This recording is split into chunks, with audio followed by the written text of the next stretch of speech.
કેમ છો વિદ્યાર્થીઓ? હવે નેક્સ્ટ આપણે જોઈએ છેલ્લા કેટલાય સમયથી આપણે પ્રકરણ 9 અંતર અને ઊંચાઈનો અભ્યાસ કરી રહ્યા હતા, બરાબર? આ પ્રકરણની અંદર આપણે ઉત્સેદ કોણના દાખલાઓ એટલે કે મેથડ પ્રમાણે જઈ રહ્યા હતા. ઉત્સેદ કોણના દાખલાઓ શીખી રહ્યા છે, જેમાં કેટલાક એક્સ્ટ્રા દાખલા ગણાવ્યા અને સ્વાધ્યાયના દાખલા, જેમાં બે દાખલા તમને જાતે આપ્યા હતા અગાઉ, પાંચમો અને છઠ્ઠો દાખલો.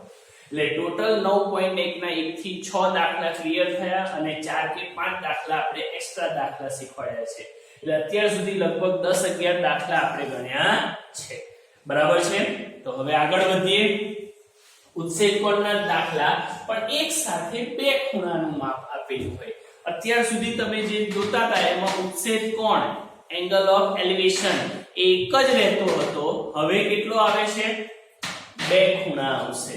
તો એના માટે રકમ જોઈએ અને રકમ પછી આગળ વધીએ. જમીન પર આવેલ એક બિંદુથી એક 20 મીટર ઊંચી ઇમારત. ચાલો પહેલા આપણે 20 મીટર ઊંચાઈ ધરાવતી ઇમારત લઈએ. આ જે ઇમારત છે એ કેટલા મીટર ઊંચી છે? 20 મીટર ઊંચી ઇમારત. ઇમારતની ટોચ પર એક સંચાર ટાવર. ચાલો ઇમારતની ટોચ પર આ સંચાર ટાવર થયું, જે ઇમારતની ટોચ પર આવેલું છે. એના તળિયા અને ટોચના અવક્ષેપ કોણના માપ આપણને આપ્યા છે. ધારો કે આપણે જમીન પર આ બિંદુએ ઊભા છીએ, તો આ ટોચ એનો ઉત્સેદ કોણ અને આ ટાવરનું તળિયું એનો ઉત્સેદ કોણ આપણને આપેલો છે. ચાલો આટલી વિગતોના આધારે આપણે આવી આકૃતિ દોરી. ચાલો ક્લિયર? રચાશે તો જુઓ કેવો કાટકોણ ત્રિકોણ જ રચાય છે. નામ આપી દઈએ A, B, C અને D. ફરી એકવાર, જમીન પર આવેલ એક બિંદુ, આપણી પાસે બિંદુ D છે, ત્યાંથી 20 મીટર ઊંચી ઇમારત BC એ ઇમારત છે, એની ટોચ ઉપર એક ટાવર છે, સંચાર ટાવર એટલે કે આકૃતિ અનુસાર AB. એના તળિયા એટલે તળિયાનો જે ઉત્સેદ કોણ છે એ 45 અંશ છે, બરાબર? અને ટોચના ઉત્સેદ કોણ અનુક્રમે 45 અને 60 અંશ છે. એટલે તળિયાનો કેટલો છે? 45 અંશ અને ટોચનો ઉત્સેદ કોણ કેટલો છે? 60 અંશ. અગાઉ તમને સૂચના આપી એમ એક સાથે કેટલા ખૂણા આયા? બે ખૂણા આયા, બરાબર છે? ચાલો તો આપણે આ ટાવરની ઊંચાઈ એટલે કે AB નું માપ શોધવું છે. બોલો, રકમ અને આકૃતિ ખ્યાલ આવી ગયો? શું કહેવા માંગે છે સમજ પડી? આગળ વધીએ. એનું વર્ણન લખી દઈએ. ધારો કે હવે જોજો શું આપણી પાસે છે? BC એ શું થશે? ઇમારત છે, એટલે શોર્ટમાં લખીએ કારણ કે બે માપ છે એટલા માટે. ધારો કે BC બરાબર શું દર્શાવશે? ઇમારત ની ઊંચાઈ. ચલો ઇમારત કેટલા મીટર ઊંચાઈ ધરાવે છે? 20 મીટર, એટલે કે BC બરાબર 20 મીટર. AB એટલે ઇમારતની ટોચ પર રહેલ સંચાર ટાવર. ઇમારતની ટોચ પર રહેલ સંચાર ટાવર એટલે કે AB આપણે શું કરવાના છે? શોધવાના છે, એટલે એમના એમ રાખીએ. જમીન પર આવેલ બિંદુ D આગળ ટાવરની ટોચ અને તળિયાના ઉત્સેદ કોણ અનુક્રમે, ચાલો ટોચ માટે કેટલો છે? 60 અંશ અને તળિયા માટે કેટલો છે? 45 અંશ છે. ઓકે, ચાલો પહેલો ત્રિકોણ કાટકોણ ત્રિકોણ કયો રચાય છે BCD જેના માટે ખૂણાનું માપ કેટલું છે 45 આ 45 ની સામેની બાજુ BC નું માપ આપેલું છે પાસેની બાજુ CD નું માપ આપણે શોધવું છે ચાલો ધ્યાન આપજો કાટકોણ ત્રિકોણ BCD માં સામેની બાજુ છેદમાં પાસેની બાજુ એટલે વિધેય થશે tan 45 બરાબર સામેની બાજુ BC પાસેની બાજુ CD કોષ્ટકના આધારે tan 45 એટલે 1 BC નું માપ 20 છેદમાં CD CD કોને ગુણાય 1 ને માટે CD નું માપ કેટલા મીટર આવ્યો 20 મીટર ચાલો CD ની લંબાઈ પણ કેટલી આવી ગઈ 20 મીટર ક્લિયર થઈ ગયું ઓકે આગળ વધીએ હવે CD મેળવવાનું કારણ શું મોટો ત્રિકોણ કયો રચાશે ACD એના માટે ઉત્સેદ કોણનું માપ કેટલું છે 60 ધ્યાન આપજો એના માટે ઉત્સેદ કોણનું માપ આપણી પાસે 60 છે ચાલો કાટકોણ ત્રિકોણ ACD માં કાટકોણ ત્રિકોણ ACD માં થીટા તરીકે 60 લઈએ તો tan 60 બરાબર થીટાની સામેની બાજુ એટલે આખો AC છેદમાં પાસેની બાજુ એટલે CD ક્લિયર ઓકે tan 60 ની કિંમત કેટલી √3 આખો AC આપણી પાસે એનું માપ છે નહીં એટલે AC એટલે કોના માપનો સરવાળો થશે AB + BC જોઈ લો આખો રેખાખંડ AC એટલે કે AB + BC કારણ કે આપણી પાસે AB નું માપ શોધવાનું છે BC નું માપ આપણે 20 મીટર છે ચાલો છેદમાં CD નું માપ આપણે કેટલા મીટર શોધ્યું 20 મીટર છેદના 20 કોને ગુણાશે √3 ને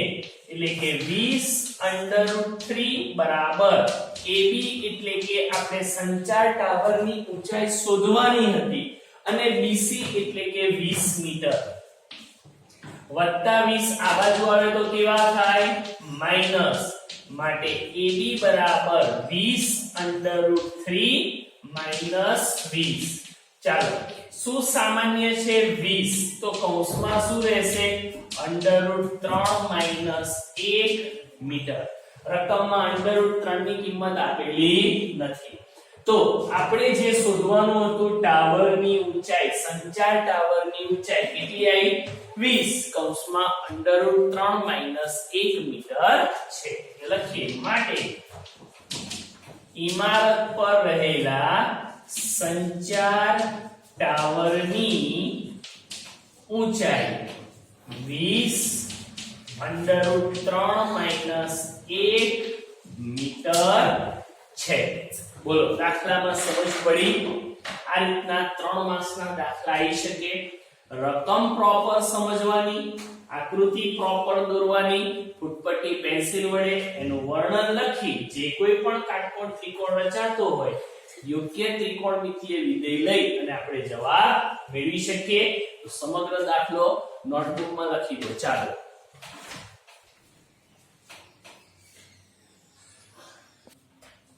આગળ જોઈએ હવે દાખલા નંબર 8 એક ઊંચી બેઠક પર 1.6 મીટર ઊંચી પ્રતિમા ગોઠવેલ છે ચાલો પહેલા આપણે બેઠક લઈ લઈએ ધારો કે આ એક ઊંચી બેઠક છે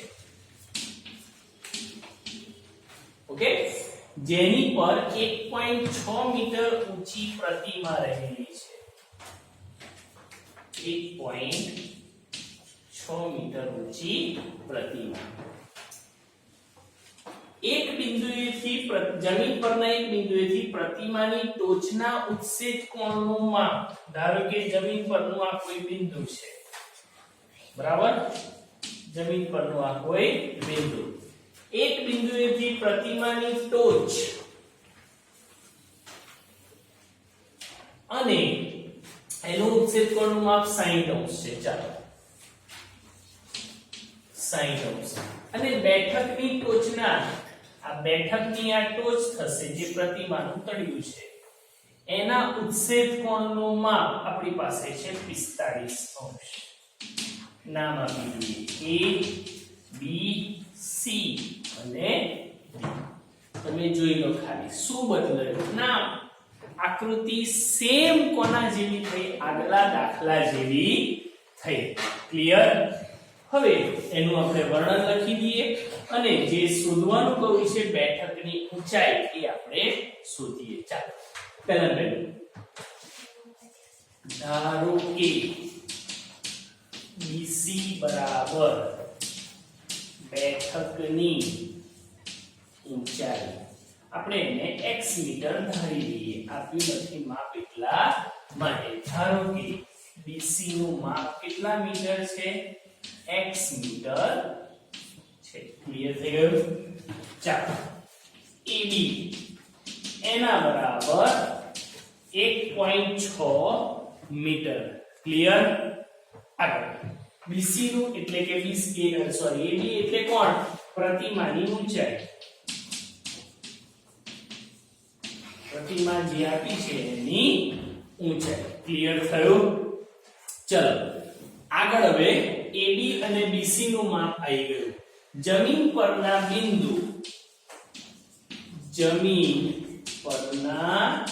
બિંદુ D આગળ પ્રતિમાની ટોચ અને તળિયાના ઉચ્છેદ કોણનું માપ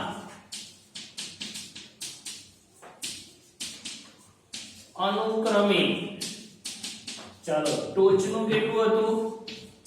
60 અંશ અને 45 અંશ છે. ક્લિયર? આગળ વધીએ. હવે બે કાટકોણ ત્રિકોણ છે. પહેલો લઈ લઈએ BCD. કાટકોણ ત્રિકોણ BCD માં જોજો હવે tan 45 અંશ બરાબર થીટાની સામેની બાજુ એટલે BC પાસેની બાજુ એટલે CD એટલે કે BC ના છેદમાં CD. tan 45 એટલે 1. BC નું માપ આપણે x ધાર્યું છેદમાં CD. તો CD શોધવા હોય તો CD નું માપ કેટલું થશે? CD = CD એટલે કે x મીટર સામે ગુણીએ. સેમ આગલા દાખલાના જેવો છે. અગાઉ તમારું માપ જે આવતું હતું એ જાણીતું હતું. આમાં આપણી પાસે બેઠકની ઊંચાઈ નથી. હમણાં જે 7મા નંબરનો દાખલો ગણ્યો એ જ રીતનો દાખલો. ખ્યાલ આવે? ખાલી થોડાક માપ બદલાયા. જોઈ લો. એટલે કે CD નું માપ કેટલું આવ્યું? x metre. ક્લિયર? ચાલો હવે મોટો ત્રિકોણ લઈએ ACD. કાટકોણ ત્રિકોણ ACD.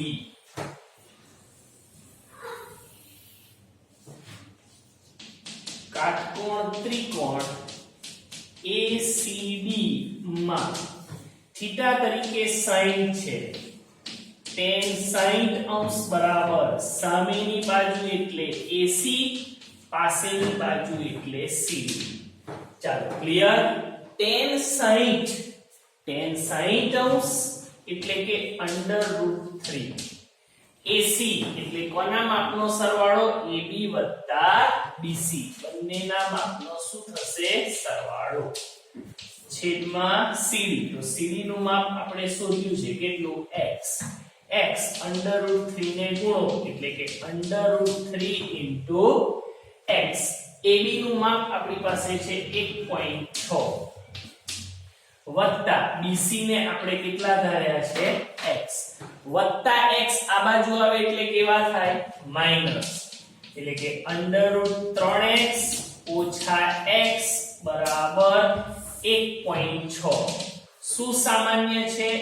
x કૌંસમાં રહેશે √3 - 1 બરાબર 16.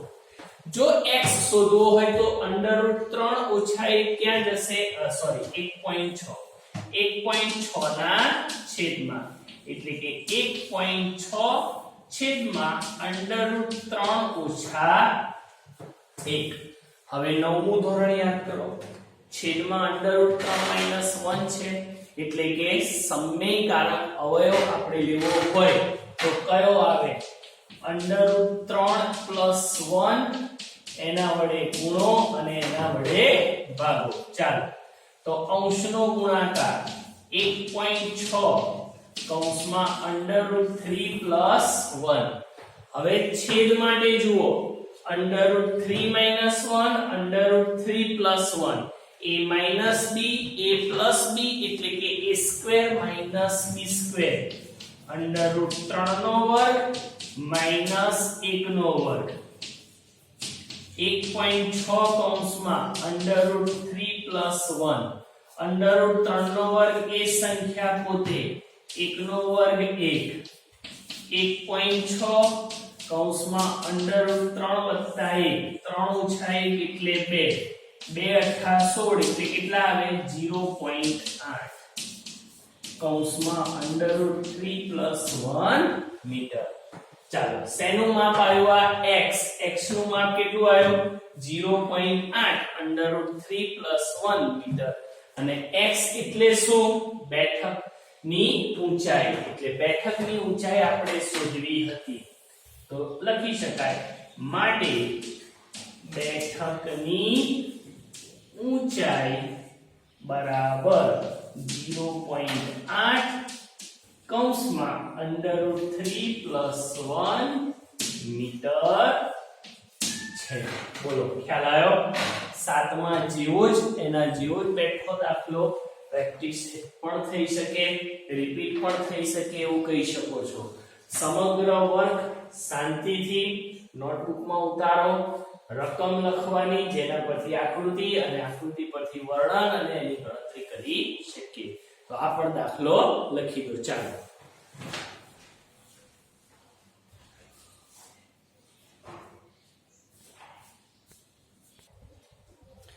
એક્સ્ટ્રા દાખલા જોઈએ જે હમણાં શીખ્યા એના આધારે એટલે આપણે વધુ પ્રેક્ટિસ કરી શકીએ. રકમ જુઓ 1.46 મીટર ઊંચી પ્રતિમા એક ઊંચી બેઠક પર ગોઠવેલ છે. હમણાં જે દાખલો અગાઉ શીખ્યા એમાં બેઠકની ટોચ ઉપર જે પ્રતિમા હતી એ 1.6 મીટર ઊંચાઈ ધરાવતી હતી. અહીંયા જે આપણી પાસે બેઠક છે એની હાઈટ આપણી પાસે કેટલા મીટર છે? પ્રતિમાની હાઈટ 1.46 મીટર. જમીન પરના એક બિંદુથી, ધારો કે આ બિંદુ એ જમીન પર આવેલું બિંદુ છે, એની ટોચ અને તળિયાના ઉત્સેદ કોણ જોઈ લો. ટોચના ઉત્સેદ કોણનું માપ 60° છે અને બેઠકની ટોચના ઉત્સેદ કોણનું માપ એટલે હવે બેઠકની ટોચ એ આ થશે બરાબર. એ પ્રતિમાનું તળિયું થાય.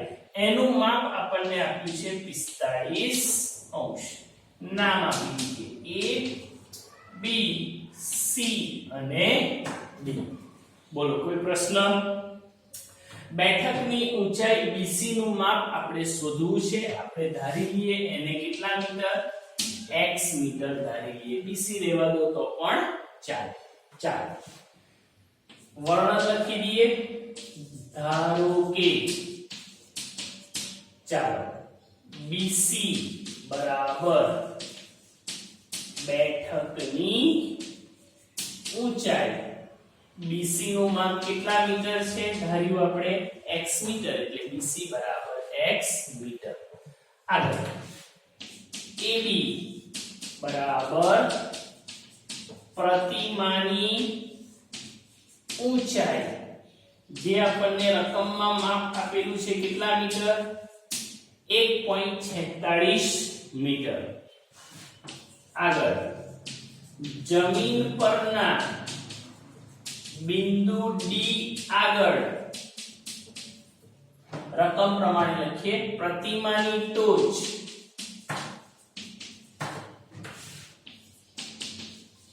ના ઉત્સેદ કોણનું માપ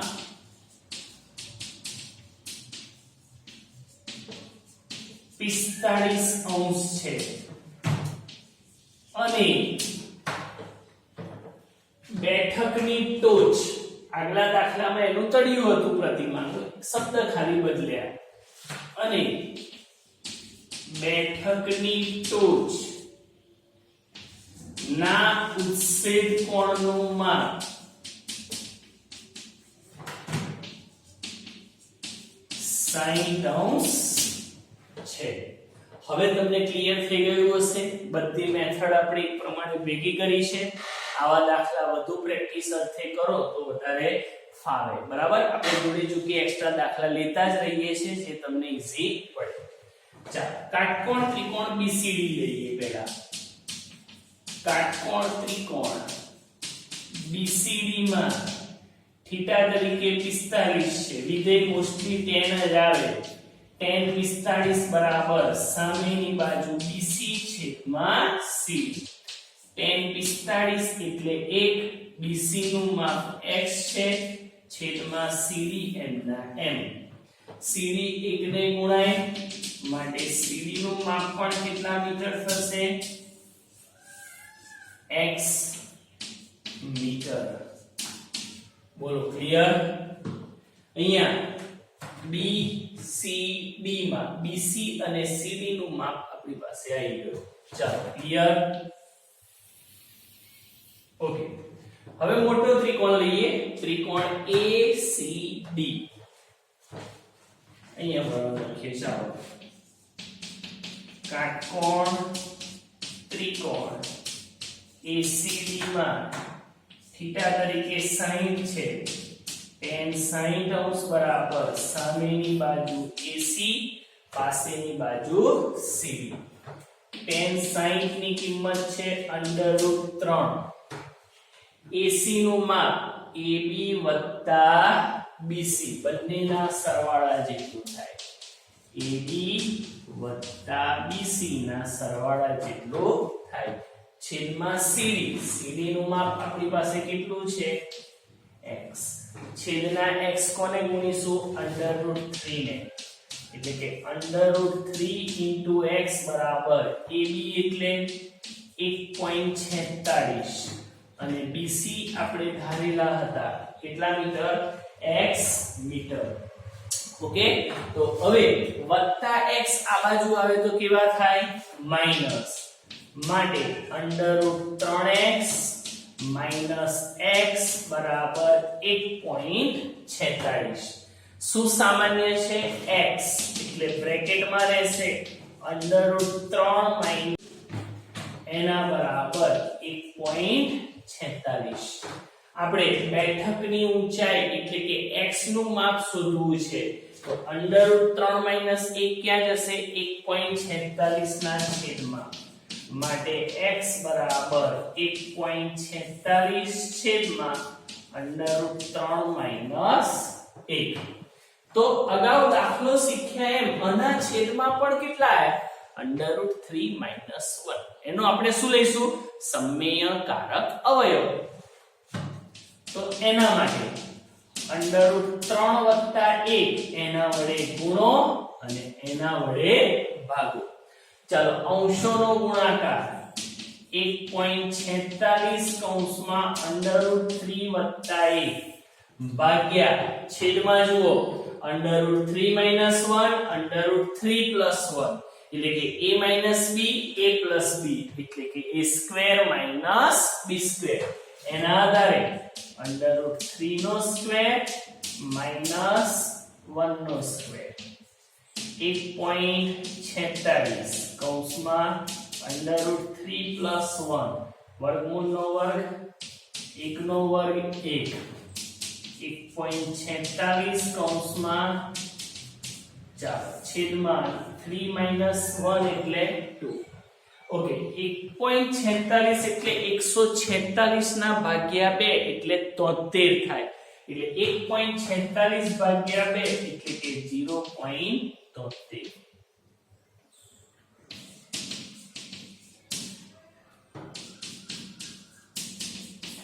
એટલે આન્સર કેટલો આવ્યો?